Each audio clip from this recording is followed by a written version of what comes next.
Just about every day, I get tons of comments on a bunch of different videos where people are just coming to this channel and letting me know, hey, Bill, I got my controller, my Steam controller. And I'm like, you know what? Awesome for you. I'm happy to hear it.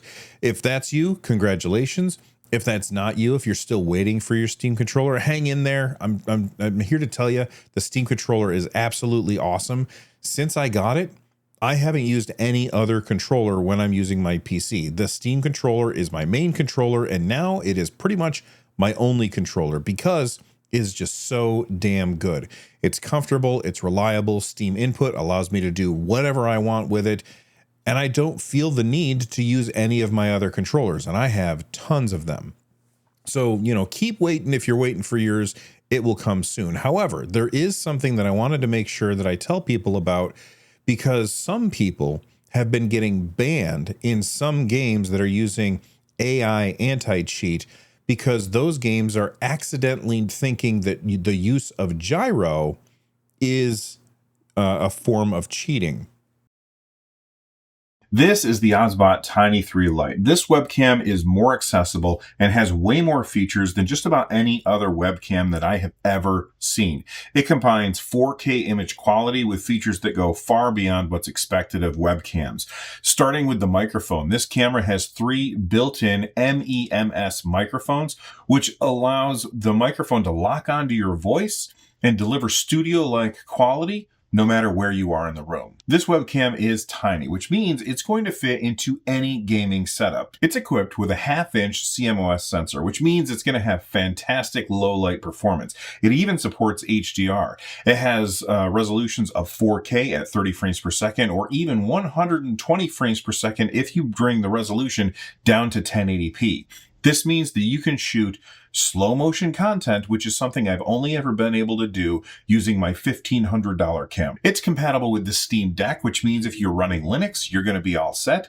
And it's even compatible with the Switch 2 with a dedicated mode that lets you use it when you're playing your games on Switch 2. And because it has a built-in gimbal, it can track you around the room as you move, like it's doing to me right now. And this is all thanks to its smarter subject recognition and enhanced object tracking features. It has gesture control, which means you can control the webcam without ever having to touch it, or you can even use voice control by saying the keyword and then saying things like zoom out or track me or unlock me, that kind of thing. And great hardware needs great software in order to unlock its potential. The software suite gives you full control with professional image settings like exposure, gamma, curve adjustments, the ability to do white balance yourself or let it handle white balance automatically, and it even has the built-in ability to do background blur or background replacement like this. So if you want to get a great webcam and support the channel at the same time, then make sure you check out the link in the description down below. Now, back to the episode. So I figured I would ask my buddy Jimmy to come on the show, and he and I could talk about this experience that somebody's having. So let's jump right into it. This guy was playing the Finals, which is a game that's made by Embark Studios. They're the same company that makes Arc Raiders, and they got banned apparently for using gyro and flick stick, two things that I think a lot of people who have the Steam controller are going to be using. Now, the reason that they got banned, we're not 100% sure, but there's speculation over on the Reddit post that the whole reason is because of this. Finals started using, back in October 2025, the AnyBrain AI anti-cheat. And basically, the way that it works is people who were using aim assist on TMR controllers were using some software that would reduce the amount of jitter that they were sending. And if you don't know what jitter is, essentially the way that jitter works is if you are looking at your screen and it's kind of shaking around like that, that's what we call jitter. And that jitter is you can adjust that jitter by moving sliders around, and Steam Input allows you to do that. Now, we don't know if these people were using Steam Input to do that or if they were using other software, but people were using aim assist, and because TMR sticks have such a small dead zone, there's more jitter there. It ended up allowing them to have more stickiness. It says right here, aim assist stickiness, and that started getting the attention. And it looks like because of that, people who are using gyro, who are also reducing jitter, because when you're using gyro, you want to get rid of that jitter by moving the slider more to the left. That is causing them to get a false positive and then getting banned. Jimmy, have you been using gyro much at all with your Steam controller since you got it?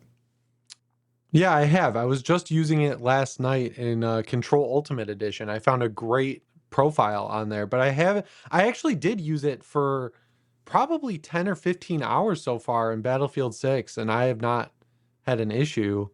I've covered a lot of these stories where someone gets banned, like on PS Ready and Deck Ready, and they tell you some info, and then it always comes out a little bit later that there's something they're not revealing. But this seems a little bit like it could be the reason, right? Like you could see that, because I know a lot of these multiplayer game developers have really cracked down because of those Cronos Zen devices. Have you heard of these? No, what's that?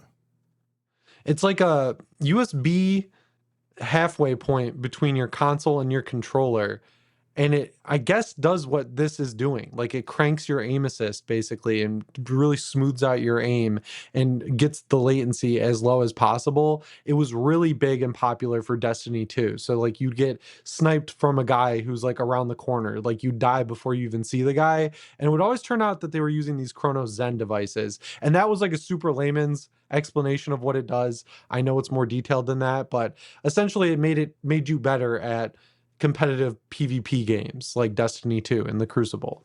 And ever since then, they've gotten a lot crazier about cracking down on anything that improves or changes aim assist at all if you're using a controller. Yeah, and so I don't know about you, but whenever I use gyro, I turn off aim assist because I always feel like aim assist is trying to do something that I don't want it to do. And I understand why it's 100% necessary when you are playing a game on thumbsticks, but when you're using gyro, you don't need that aim assist. But if you're using both things at the same time, that might get you banned depending on what anti-cheat they're using. Now, Embark is using this AI AnyBrain anti-cheat, which I don't know if it has actual AI stuff in it or if that's just, marketing nonsense, It's probably marketing, right? Right. But somebody got banned and they say that they had proof. And further down in the Reddit post, it says, seeing as you got banned despite the streamer getting unbanned. So apparently there was also a streamer that got banned for the same thing. The streamer put in a petition to Embark and Embark was like, oh yeah, okay. You weren't cheating. You were just using gyro. It means that, you do have recourse if this happens to you, but that really depends on whether or not they're going to bother to check whether or not you like the evidence that you have. And the fact of the matter is you have a streamer. A streamer has recordings of their screen that shows that they weren't cheating. Not everybody's recording their screen all the time. I know that you use the built-in Steam Deck recorder a lot, don't you, Jimmy? Yeah, for B-roll, when I'm like this Next Fest video that I'm working on, I record right off the Steam Deck and I use it on my SteamOS PC and it works fine. Like I don't record everything. It's normally I like sit down with the intent purpose to record, but I recorded my entire Resident Evil 9 saga and I got some B-roll of 007 First Light. But I'm not like a clipper. So if this happened to me, I would say it's like a 90% chance I wouldn't have footage of it. Yeah. That said, Embark is one of the cooler sort of multiplayer online companies. So I think that if you go through the effort to reach out to them, you will hear from someone A and B. You'll probably get unbanned. If it's Bungie, you're SOL, dude. They're terrible with this. Like, people get banned all the time by accident because their anti-cheat goes a little crazy. And then they're like, well, there's $1,000 down the drain. Yeah, 1,000 hours. But closer to $1,000 with what they charge for Eververse items. But that's not the only anti-cheat story that I wanted to talk about today. I also found this over at Gaming on Linux. It says Epic Games is hiring a security engineer to champion Linux anti-cheat.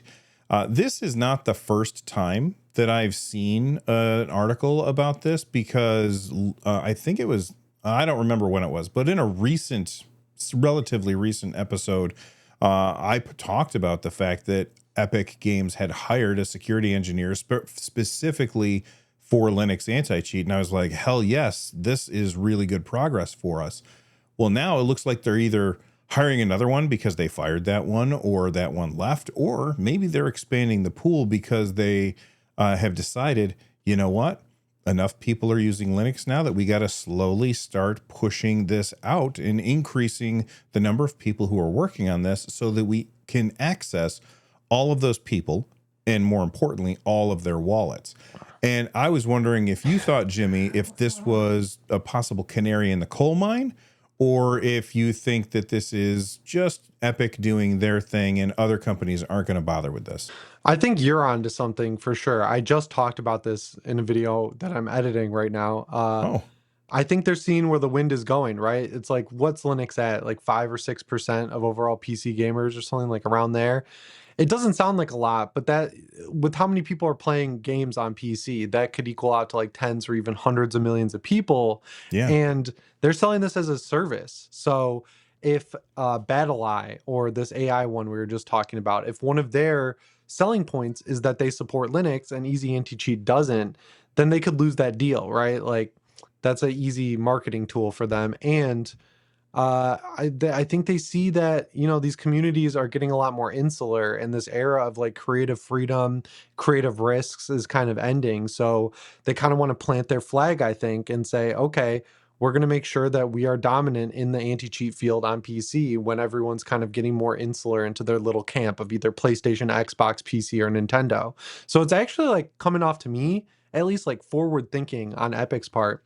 But then we also get the side silver lining benefit, whatever you want to call it, of finally getting these anti-cheat games on Steam Deck and just in time for Steam Machine. Hopefully they'll have this figured out so that Easy Anti-Cheat is more, if not one-to-one supported on Linux. That's the goal, right?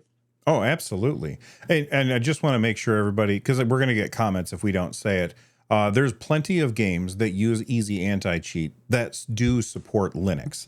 However, a lot of games don't. And the reason that they don't is because they don't want to, well, number one, it's not kernel level access. So if you are using Easy Anti-Cheat on Linux, it doesn't have the same ability to detect cheaters that it does on Windows, because Windows gives the third party the ability to access the kernel. And that I have no problem with stopping cheaters. I freaking hate cheaters. If you're a cheater, you're a loser. Get out of here. But, well, okay, if you're a cheater in a multiplayer game, you're a loser. Get out of here. Single player games, do whatever the hell you want. I don't care. We used to do that all the time. Like, yeah, Turok, up, down, down, left, right, left, right. Remember Cheat Planet? No, I don't know Cheat Planet. This is like original Xbox era, but I was at my friend's house. We were playing Turok Evolution, and we were just dying over and over again. And then he went to his computer room, which people used to have, and printed out from cheatplanet.com all the cheat codes for Turok so you could go invisible and like get infinite ammo. It was so cool. It's like one of my favorite memories. But yeah, cheats are fine. But in multiplayer games, obviously they're not. Yeah, because you're ruining somebody else's good time.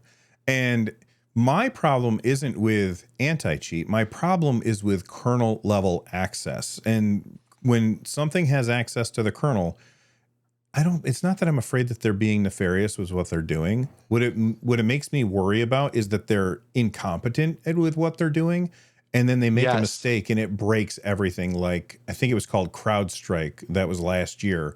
That busted up everything, I think, early summer last year. Let me know if I got the dates wrong in the comments down below. But that's the kind of thing that I hate. So the fact that we have devs that use Easy Anti-Cheat already, even though it doesn't have kernel level access, that's great. And if Epic is expanding their number of people that are working on Linux anti-cheat, that can only mean that more games are going to start supporting it, because the biggest hurdle for a lot of these devs is that they don't want to hire extra people to support Linux. Well, if Epic is taking care of that for them, then that actually makes it a lot better. You know what I mean? And it'd be really cool if we could end this cycle where like every time Dead by Daylight gets a patch, you have to wait until they update the Easy Anti-Cheat version to be correct for Linux, or else you have to like go to desktop mode, find a game where Easy Anti-Cheat is working, and like drag the file into the local folder for Dead by Daylight. This is the game that uses it might use BattlEye, but that's what you have to do every time they update it. And as long as they have like a person on board who's like at least putting a check in to make sure that when they ship a new update to the service, or if they're letting other developers use it, that their updates won't break it. Like, that's even a step forward in a good way for me. And then speaking of the kernel level stuff, have you seen all this stuff about what the Riot Games is doing with Valorant's anti-cheat? Like, they just shut down a guy's computer, so he had to reinstall Windows. Like, they internally with Really? kernel level anti-cheat. Yeah, it was like a GPU farm that was cheating in Valorant or something. Okay. And they rendered like tens of GPUs functionally useless. Like, you had to reflash the firmware or something on the computers. It was crazy. And that sounds like something that is not something that the average user would know how to do, is to reflash the firmware of their GPU. You know what I mean? Yeah. So like suddenly you think, oh, my GPU isn't working, and you don't know who to call about that. Now, did you say this person was cheating? Yeah. It was like a cheating operation. Like, it might have been a cheat developer. I didn't read into it too much. I don't know how to feel about this. Riot was like on Twitter bragging about it. And I was like, on the one hand, that's an insane level of access for a game maker to have. On the other hand, seeing someone get screwed that hard for being a like notorious relentless cheater, we're bringing it back to when we were talking about ads in games in the last podcast. It's like, I kind of like it. I see the ramifications, but in this scenario, I think it's kind of badass. I just got to be real. Yeah. Anyway, let us know what you guys think in the comments down below. And if you haven't already, make sure you click on that subscribe button. And when you do, it's going to bring up my channel and it's going to bring up Jimmy's channel, and you could subscribe to both so you can get more news like this in your feed every time that we post something. Jimmy, thanks for joining me, man. Always happy to do it. Stay rad, everybody.